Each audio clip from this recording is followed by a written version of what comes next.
Good evening, good evening, good evening, everybody. How y'all doing tonight? Good evening, good evening. Hi, Marion. How's everyone doing? Good. Good? Excited for a night of poetry? Thank you, Dora. Was that Dora? Yes. It's Who usually else Dora. would it be?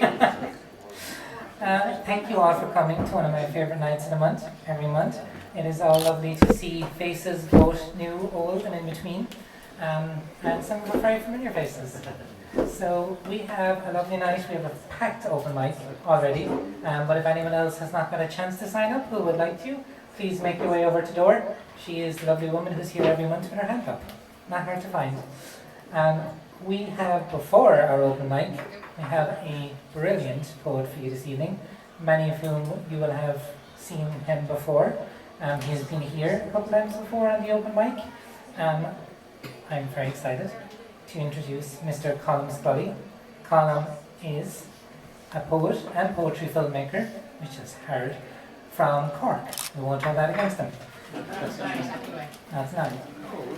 Recently retired as a chemical engineer. I don't really know what that means. He now spends a lot of his time trying to conjure up the poetic effect in film. His poems have been published recently in Southward, Cronoke, Cyphers, and a Poetry Ireland review. He won the Court New Writing Prize in 2014. His films have been shown at many festivals, including the Cork International Film Festival, and was awarded the Dana Tully Multimedia Prize 2024 by the Slipper Elm magazine, Ohio. He teaches poetry film, and his second poetry collection, Neanderthal Boy, was just published by Words on the Street and is available to buy at wordsonthestreet.com and is available to buy at that table over there with Marion. So please give a very, very, very warm White House welcome to Mr. Colm Scully. Thanks for that. I'd like to thank Dominic and Lauren and Dor for inviting me. It's great to be here. I used to come here years ago to the White House when it was in the old the White House. And I read here actually for my first collection. You did. Which was about 2014. So no, actually it was in Lochbar I read actually. Was it? Yeah, but I had been to the White House as well. So this is my new collection, Neanderthal Boy, and I'm going to read 6 poems from it. And I'm going to start away. We had a long journey up from Cork. We left Cork about 4:30, believe it or not. It took about an hour and a quarter to get through the city, but we got through eventually. Kyle Hayes wasn't driving it. So I'm going to start with a poem called The Electrician. And the electrician is about my father. And so it's also about, I suppose, those objects that we kind of put an awful lot of value in, emotional value in. I think everybody has those kind of objects, so it's about one of those objects as well. And it's called The Electrician.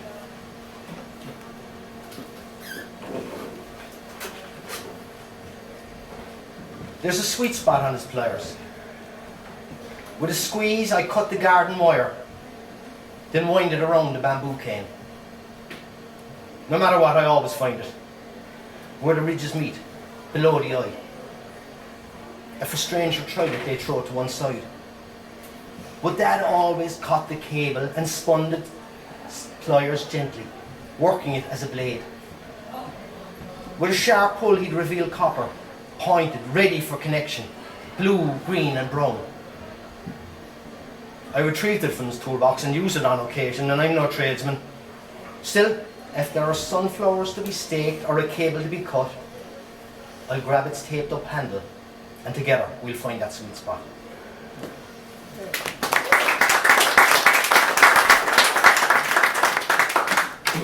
Second poem, so it's called Neanderthal Boy, and that's a little sculpture on the front by my daughter.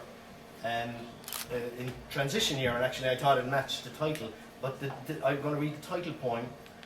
So there's a bunch of poems in there that I wrote connected with Neanderthal Boy, Homo sapiens, Cro-Magnon, woman, evolution. So it's going really way back in time. I love to take on personas, and for some of these poems I took on personas, and this one, Neanderthal Boy, takes on the persona of a Neanderthal boy, and it's in the voice of a Neanderthal boy.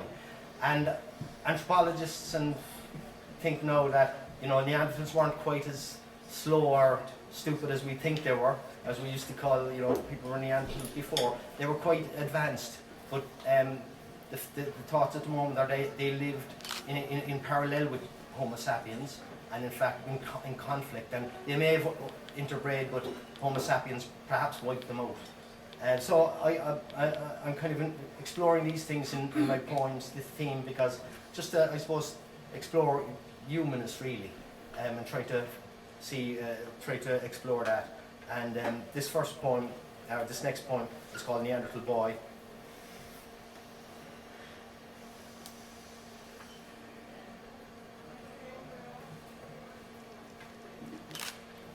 And Neanderthal Boy.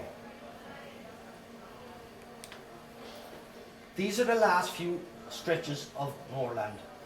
Beyond that, it's the sea. If I follow the coastline for 2 days, I know there was a tribe of us in the hills. My father brought me there, taught me patterns of the land, showed me the boundary lines with the humans, agreed in stone before the gods. I moved swiftly through the grasses. My swollen feet tread only at night. They travel in bands, I watch for them, flailing spears stolen from us. They use the boundary stones to attack us. Their hairless chests, their ochred eyes. I break onto the beach when the moon is covered. The gods say someday they will turn on themselves.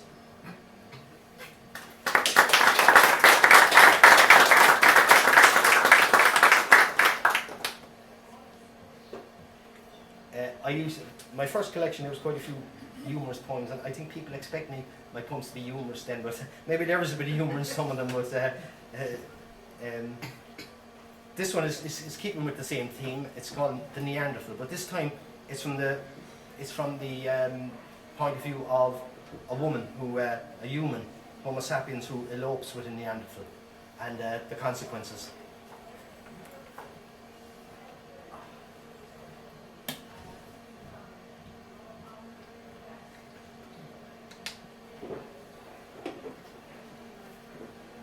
Neanderthal. Under the leaves of the orange tree, that's where I met him. Citrus shared between two, counting each segment, he cut the deep skin with his bone knife, slipping my fingers apart, placing the fruit in the center and closing the cup. So firmly he touched me, leathery heat on my flesh. I remember his words, softer than man breath. In the clearing they captured one. My father, my brothers, their wives. Pulled unto limbs, parted body, I swore it was him. Now I cut my fists over my face, chew on leaves of bitter melon to remove his stain.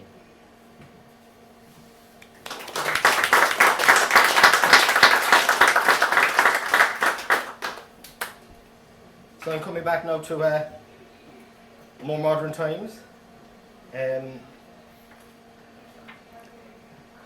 Back into the present. And this is a short poem,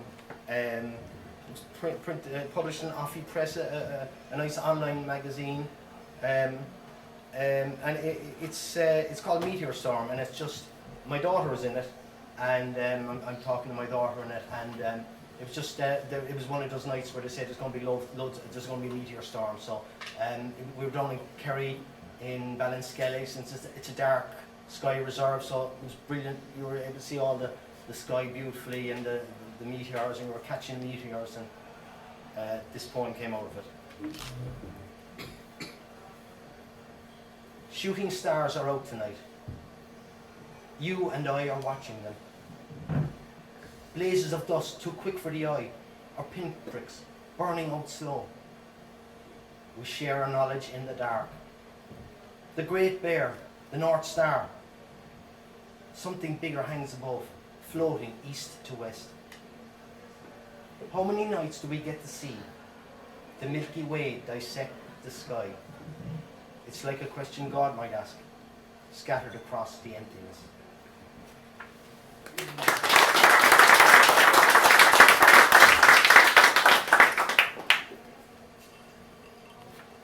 we're flying this poem 5 already.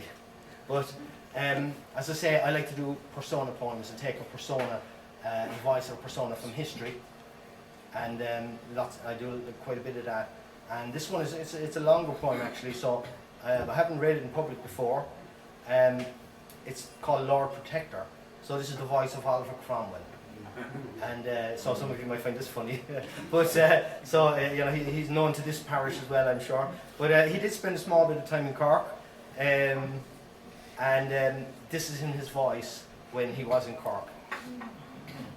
What I assume he would have thought of us. Lord Protector. The Irish are a degenerate race, lower than the Scottish and the Welsh. I am ashamed to say I have been with them. Sometimes in this cold country, the warmth of a woman's skin can coax you. Temptation incarnate in black blue eyes, chestnut hair. I stand now before the city of Cork. Winter winds move west along the marshlands. A most malign place, a most dispiriting sight. The affliction of the natives is exacerbated by the tribulations of the times. They move, scarcely clothed, along the rough roads to the outer reaches where the poorest keep hovels in the liberties of Blackpool and Ballinamount. These are the chaff, degraded women and worker children who make their way in the world through charring, chopping, tanning and begging. Picture them, not of the fat, savage tribes that roam the hills with their cattle west of here, but a subclass, brought to the outskirts of the town by penury, without land or clan. They serve the English well. My host here, Cobbinger, a loyal parliamentarian, says they can work, though gruff and unhealthy. One served me at his table nightly and answered my questions in English. Dressed in apron and petticoat, she resembled a London maid, but more ruddy and weather-beaten. There were no deaths here. The population ceded easily, being of a compliant, pragmatic disposition. We fed on goose on Christmas night in Ella's house, then rode to service. There are 2 fine churches, St. Peter's where I knelt a while, and Christchurch where all the merchants lie buried in the crypt. There we reposed for an hour, the church itself being overly garish. The local gentry and Protestant classes gathered, but for my liking are too proud, singing carols and hymns, when solemnness should be our earnest endeavour. These are strange times. I wonder why we need this place. What purpose does it serve? How does it bolster England's goals? I walk today along merging fields, though those that are hedged, and that is but a part, have naught but cowslips and ragwort.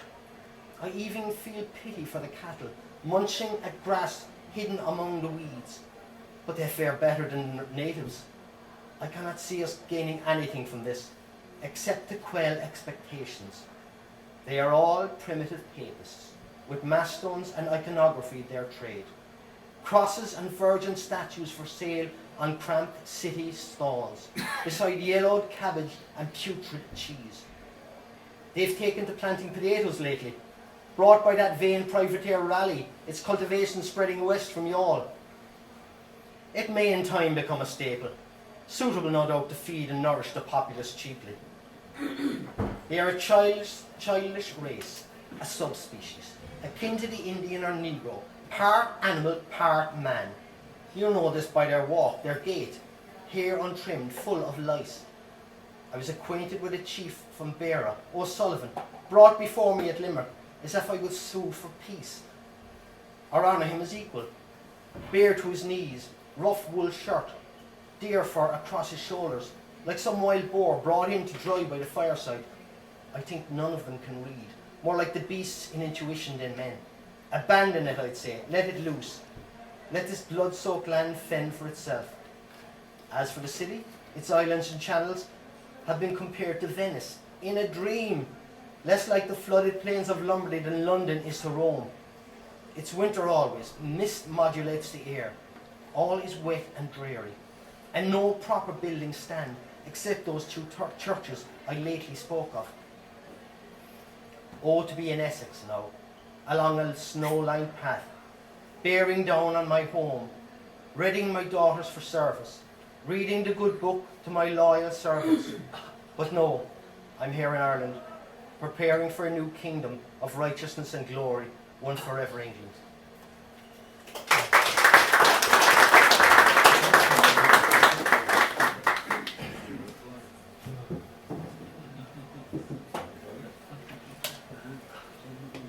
And my last point, I make poetry films.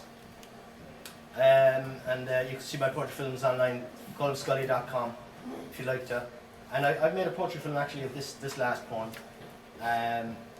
It's a poem for my wife, and my current wife. So I had to get a laugh before I stopped reading. But so it's called Yesterday's Wardrobe. When I was young, I had a pair of tan suede brogues. I thought were the bee's knees. And a grandfather shirt bought in a factory sale. I had a denim jacket that I wore winter and summer, and blonde curly hair. And I'd walk by the riverbank taking photos of the trees. I had a woolly cricket jumper that cost me £60, and a navy blazer with red silk lining. And I'd go dancing on Saturday night with the boys. Shirt in or out? I asked John T. before the snow set started. As I scanned the floor, then put my bottle down and asked you out. The blazer's gone, the tan suede shoes, the curly hair, and camera too. The woolen cricket jumper was never worn. But you're still here. And the grandfather shirt still hangs in our wardrobe. My mother told me, never throw away your luck.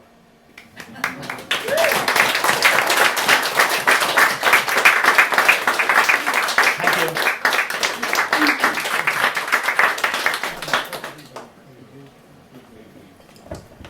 Give it up one more time for Colm Scully, everyone.